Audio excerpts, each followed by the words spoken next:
what it says in my paper. Yes. You dwell in a fecund moment of hypersensuality that blurs temporal differences, to see whether something new and pertinent blooms forth through you, particularly when you encounter suffering or incipient possibilities for which established codes of divinity, morality, rights, good, or identity have not adequately prepared us. If, as the layered past communicates with a new encounter, you help to usher something new into the world, it will be filtered through the experience of duration. It will be touched by the sensibility you bring to those periods, and it will be influenced later by the intelligence you and others bring to bear as you refine it in relation to established codes, principles, understandings, and creeds.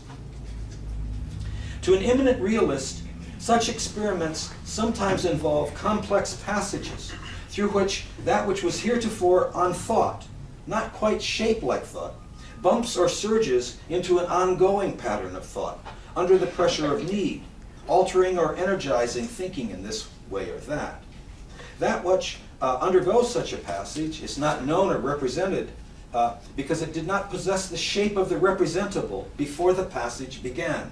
It was at first perhaps merely sensed, and later an emergent idea or theme, confounding those who demand that all passages be smooth. Such a crossing may even be comparable to the bumpy passage of carbon from non-life to life, with the latter also being irreducible to that from which it emerged. Such a set of views is what I mean by the philosophy faith of radical immanence and a world of becoming. It advances an image of mundane transcendence, encouraging movement back and forth between the virtual and the actual during periods of accentuated disequilibrium in this or that domain. It also supports a second notion of transcendence as the periodic intensification of sensitivity to something previously unfamiliar in the world, without locating a personal divinity at the base of that experience.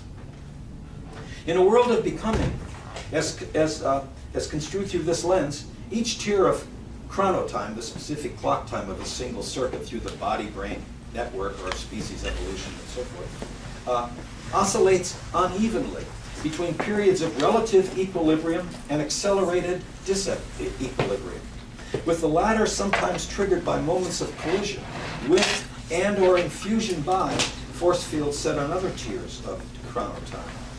Sometimes a seer dwells creatively during such a crossing, as when the Son of Man drew in the sand and issued that noble maxim about judgment, as when Epicurus conceived the very idea of atoms that swerve, as when Spinoza conceived of body and mind as two dimensions of the same substance, as when Zarathustra first dreamt eternal return, vision and riddle, as the return of the fecundity of difference, and then affirmed a world so defined, as when Gilles Deleuze first drew something magical from the encounters between experimental film and the desolate landscapes of post-World War II Europe, and then helped to usher into being a concept of causation through resonance that scrambles the classical distinction between social science and interpretive cultural theory.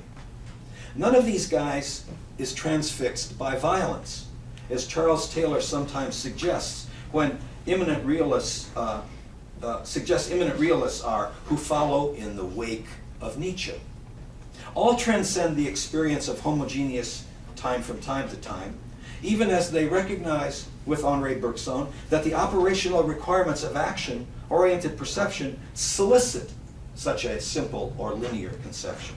That is, all distinguish between mundane and durational time, and all evince a care for this world that may resonate with the sensibility of Charles Taylor without embracing the final source from which he draws inspiration. Are he and they ripe candidates to enter into noble relations of agonistic respect, opening the door to a new pluralist assemblage of people with differing creeds and affinities of spirituality? If that's still a question mark. Are they? Next section. Consider a couple of non-human examples of mundane transcendence in a world of becoming. When the first bit of DNA broke loose from its host cell and invaded another cell, the host cell usually died. But as these barrages continued over time, a few invaded cells were spurred into new activity of self-organization. Out of the movement back and forth between the invasion and the creative response, the first nucleated cell emerged. That phase transition is called symbiogenesis. Ilya Prigogine, Brian Goodwin, and especially Lynn Margulis, the author of the notion of symbiogenesis, think that such creative moments periodically occur in several aspects of nature. They are incompatible with efficient causation and with the conception of science based upon the reduction of complex wholes to simple elements. They are compatible with neither methodological individualism nor methodological holism. Each also denies that an ideal observer in the vicinity when the first invasion occurred could have predicted the creative response. The invasion response fomented real creativity in the world. Real creativity is distributed in the world, in various aspects of the world, according to this image. We eminent realists find such events to be almost as wondrous as some others do find the divine creation of the world from nothing to be. Similarly, when a human being takes a slow, aimless walk during a fraught situation, allowing layered reverberations between past and present to course through her, in the hopes that a new idea, judgment, claim to right, or strategy will emerge for consideration, that too can be wondrous. For us, such events repeat at a higher level that fecund process of symbiogenesis by which the first nucleated cell is thought to have emerged.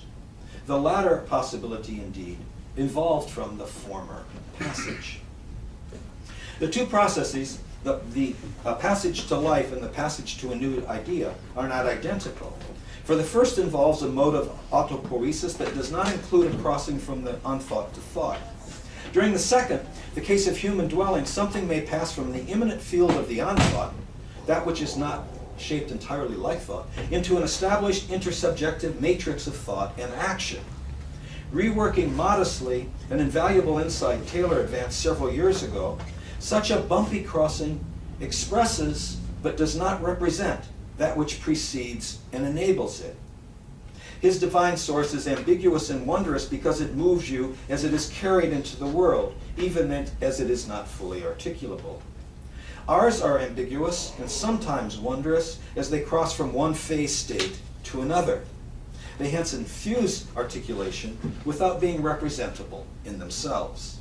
For again, the antecedent was not shaped like thought, or in other cases, it was an incipient thought, replete with pluripotentiality. It has one shape before the crossing and another after, something like the early crossing from the non-nucleated to the nucleated cell. The articulation of a new idea, judgment, maxim, right, or concept both changes in some way our sense of the source from which it draws and alters the cultural net it enters in a small or large way. This is another version of the double process of articulation so beautifully described by Charles Taylor in Sources of the Self, the earlier book, not quite as fat as the more recent.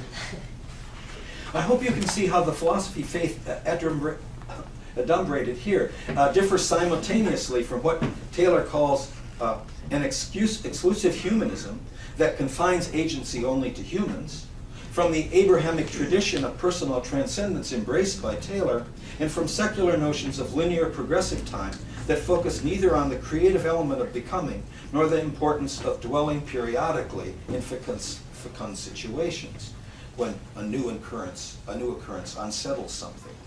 To us, both exclusive humanism and radical transcendence often project too much agency, uniqueness, and superiority onto the human estate by relation to some other non-human force fields.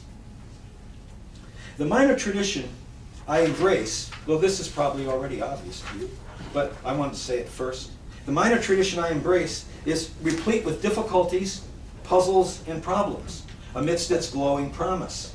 It pursues a conception of ethics anchored first and foremost in appreciation of our modest petition in larger processes of creation, in presumptive care for the diversity of life and the fecundity of the earth.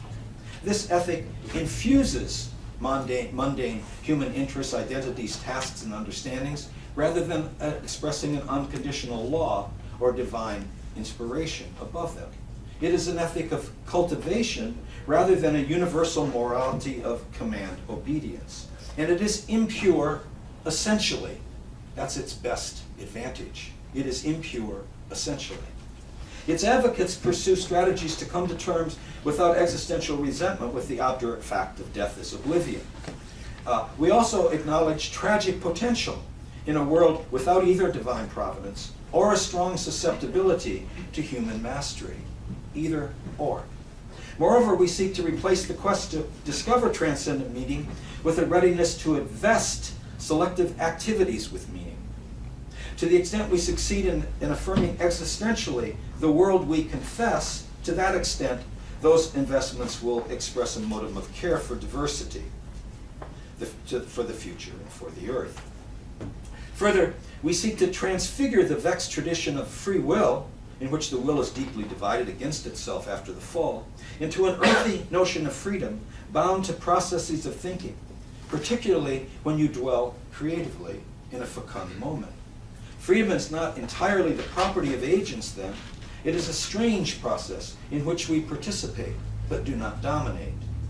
Because we adopt an image of time as becoming, we also acknowledge a specific kind of division that periodically emerges within and between us when pressures from the past, habits, emotions, traditions, principles, assumptions, encounter new circumstances for which they are ill prepared.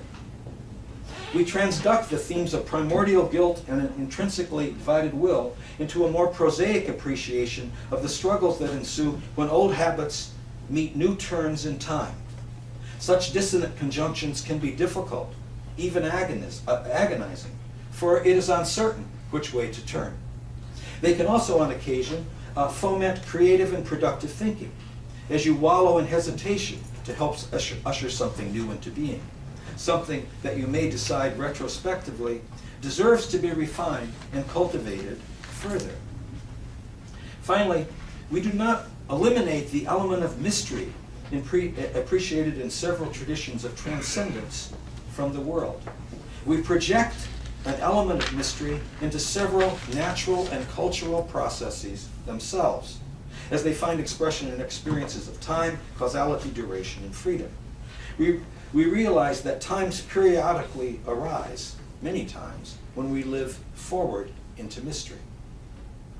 Above all, we seek to cultivate existential affirmation of the world as we confess it to be, so that the insidious force of ressentiment does not seep into the inner core of our being, dividing us too profoundly against ourselves. In that, we seek to make contact with theists such as Taylor, Karl Jaspers, Catherine Keller, and Martin Buber, who advance similar pursuits from their side. A refined ethical sensibility mixes together care for the world, a presumptive respect for established principles, the cultivation of sensitivity to new circumstances, and attempts to craft new and timely precepts, if and when it seems propitious to do so. Our agenda, then, is not free of paradox and uncertainty. We're proud of that. In that respect, we replicate in our way the elements of paradox, mystery, and division encountered in other philosophical, theological traditions.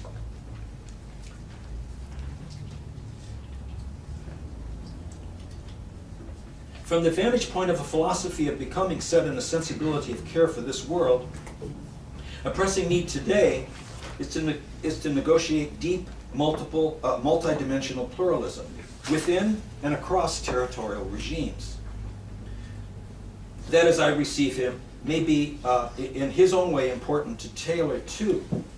By deep pluralism, I mean the readiness to defend your creed in public while acknowledging that it so far lacks the power to confirm itself so authoritatively that all reasonable people must embrace it.